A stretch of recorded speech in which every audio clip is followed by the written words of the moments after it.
An initial 4-day ceasefire between the Syrian Army and the Kurdish-led Syrian Democratic Forces has been extended for a further 15 days. The new ceasefire took effect on Saturday evening. It follows 2 weeks in which the army has managed to seize several former SDF strongholds in the north and the east of the country. The further pause is aimed at giving Kurdish fighters more time to integrate into the army. It also allows for the safe transfer of ISIL prisoners from detention facilities formerly controlled by the SDF. The group says it is committed to the US brokered agreement. The SDF has withdrawn to 3 Kurdish-majority cities in Syria. It's a significant loss of territory for the group that controlled roughly a third of the country just 2 weeks ago. In Hasakah, in the northeast, there's an uneasy calm in place. We are now at Panorama Roundabout. This is the most advanced front line. We have our forces deployed all around here and the comrades have high morale. As far as it takes, we will not attack, but they might attack. That barrier line is the most advanced line. Our forces are on this side and al-Shara's people are on the other side of the barrier. We are ready if the war erupts. Labib Nahhas is a Syrian political analyst. He joins us live from London. Good to see you, Labib. I wonder what your opinion is and what underpins this extension of the ceasefire by 15 days. We know it expired on Friday. This is a 2-week window. Why do you think that extension was offered and how will it be used? Is it solely about integrating the SDF into the Syrian army or something else? Well, I really think that the main reason is that SDF itself has not decided yet what to do with the agreement. It's no secret that there's massive division and fracture within the leadership ranks of the organization between the PKK affiliated or linked elements and what we could call the more moderate elements within the leadership. I think the extension comes on the back that there hasn't been any clear progress. There hasn't been a decision.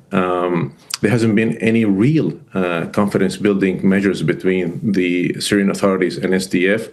As a matter of fact, their communication strategy over the last few days was based on exchanging accusations. I really think that SDF is facing like 2 very distinct scenarios. The first one is to fulfill the agreement, and that in a way is going to lead to their demise and disappearance. They could try to transition into a political force like what happened with the IRA or the FARC. I'm not, of course, comparing an apple to apple, but just proposing the idea of them transitioning into a political power from a military militia.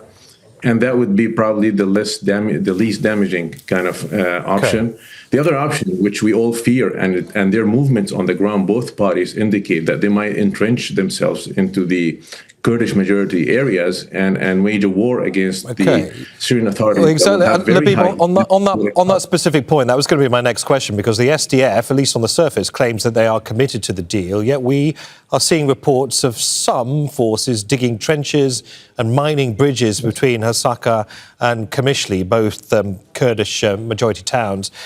Is there then this fear, and you've already hinted that you fear there might be a concern that both sides are preparing the groundwork for further clashes? Yes, most signs on the ground, and again, the narrative as well, and the information and leaks that we're getting from inside the group is that they are, at this point in time, more inclined towards that option, and they think that that option, with the tremendous political cost and human cost that will cause to the authorities of Damascus, will give them a much better bargain in the agreement, in a sense that they will be able to preserve big part of their security and military assets and infrastructure. And even if they transition into some political kind of force in the country, I think the model they will be looking at is closer to Hezbollah's model in Lebanon, and again, without having like an exact apple-to-apple comparison. But all indications right now take us to the idea that yes, both parties are getting ready for clashes. Also, Labib, in the Kurdish majority city of Kobani, we understand it's currently surrounded by government forces. the Kurdish Red Crescent is warning of, quote, a major humanitarian emergency and a suffocating siege, their words. It says baby formula, medicine are both running out, and there are reportedly power cuts, and at least 5 infants have died due to exposure to the cold. We cannot independently verify that. We have a team on the way to Kobani at the moment, but there is a real danger here, isn't there, of evoking those painful memories of 2014, the siege of Kobani, by ISIL. The Syrian government have to get this right, don't they? This is an extremely sensitive issue because I think SDF last card that they have is really to play on the Kurdish feeling and the sense of being unfairly, unjustly targeted by the authorities in Damascus. The authorities are trying to do the right thing so far, but again, if the agreement is not fulfilled in a very structured manner and very seamless manner, then I think that humanitarian crisis will exacerbate very quickly.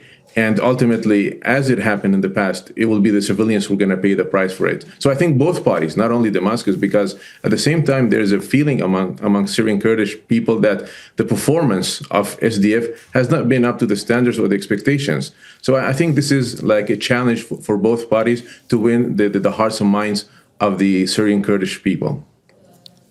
Labib Nahhas, has been really valuable hearing your thoughts on all of this. Many thanks for joining us. Thank you. Don't miss out. Get the full picture. Subscribe to Al Jazeera for reliable news and expert insights. Like, share, stay ahead.